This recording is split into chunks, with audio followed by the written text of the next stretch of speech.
KLTV7 is your election news leader, and today Smith County commissioners voted to canvass results from the election 2 weeks ago. Canvassing is the name given to the official examination of the votes cast in an election, and it is mandated by the state.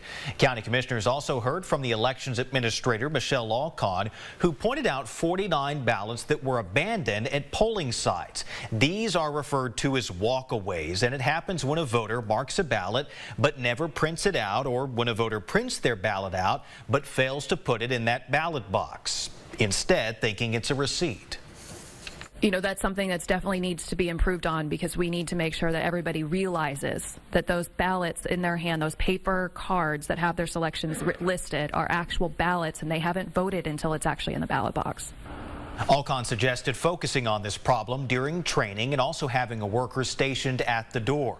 In all, voter turnout in Smith County was about 64% this time around. That is lower than the last presidential election in 2020, when turnout was close to 68%.